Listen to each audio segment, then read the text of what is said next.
We're recording. Welcome to another episode of Otaku. I am the host with the most, aka Sleepy Melbourne, in the building. Just Charles is here. What is up? And we are here to talk about Solo Leveling, episode 17. Season 2. Yes. Fallen Pomegranate.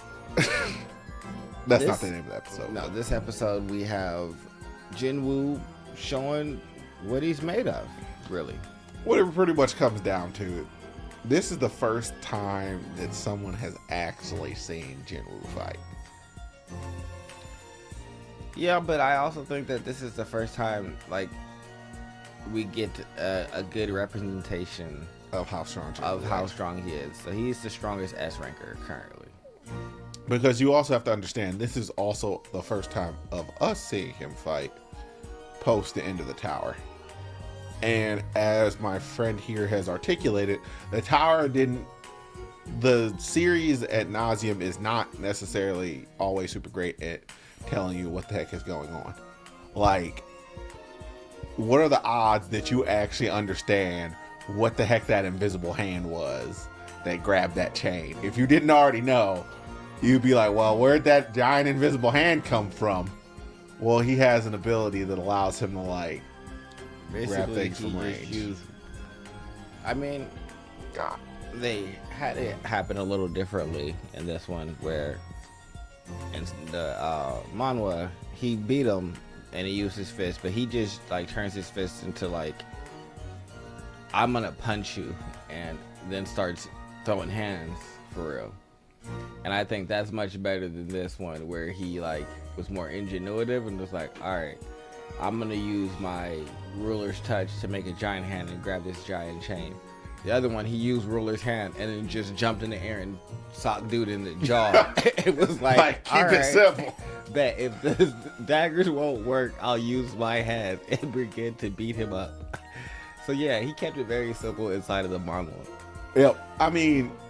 What I'll say is that I do believe that's kind of the touch of the animators being like, that doesn't look very good. It's just if you could have used ruler's touch like that, why haven't you been using it like that this whole time? No, he should be. I like the put in ruler's touch over my hand like gauntlets and going at it and letting y'all know.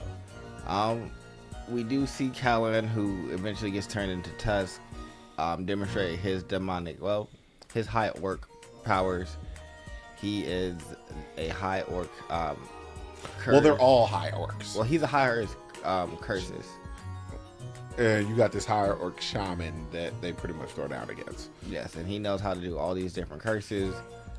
Well, magic period. He has He has a dragon's breath. He has increased gravity, reduced gravity, protection that he can use as an offensive tool to shield bad people. Increases strength. Very broadly applicable magic, where the mages inside of this kind of suck, in my opinion, because all they do is just they're very, very light. I don't think they suck. I think it's kind of the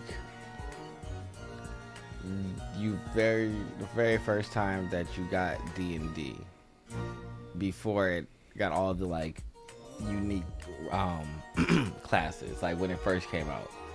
That's how they are. They're the human world wasn't ready for magic or all these things, and so they're just kind of following very basic archetypes, and they're not really learning how to mix and master those skills.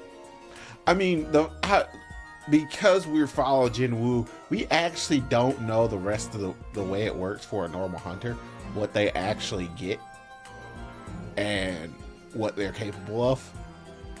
That is one thing that I will say that the series is not very good at conveying to you. It's just we know Jinwoo is abnormal, but we really don't know what normal is. Well, they don't talk about that. Okay. I will say that's pretty true, but I guess there's such a wide scale between S rankers. Yeah. Depending upon class, depending upon what they do, more because it doesn't seem like they can really measure you. No, they can't. Your S ranker basically once you can't be measured, but there's still some quantification that they should probably of your power. Yeah, and it's like, all right, well, like why have you guys? Well, I can get why you guys have not actually gone through and figured out like what over S rank means, because ostensibly it typically only affects it, like worldwide. It probably only affects like 100, maybe 150 people.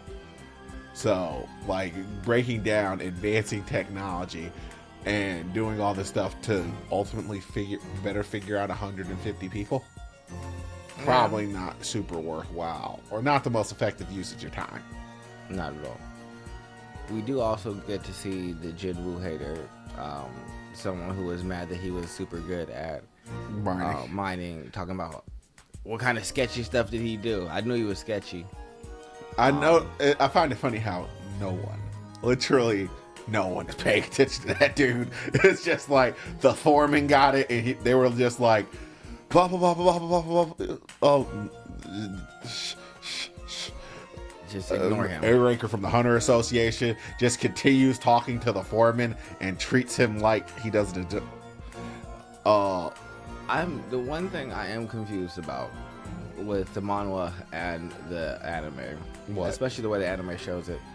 Why did she decide to pick up the pickaxe instead of grabbing one of the weapons that is obviously better than that random pickaxe? Yeah. Well, maybe it's not, because keep in mind this is an A-ranked thing, so that means that this pickaxe is an A-ranked dungeon, though. Yeah, exactly. So in order to mine in this dungeon, that's an A-ranked pickaxe. I still would probably take the sword. I'm just gonna say. Yo. You act like, I mean, people use pickaxes in combat.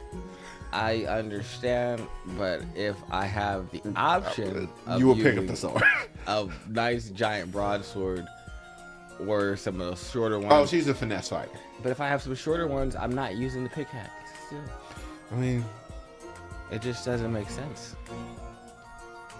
But eventually we get to see the shadows throw down. Sometimes we get to see with his power increasing, the shadows increase. Because keep in mind, Iron would not have been able to stick inside of this vitamin originally.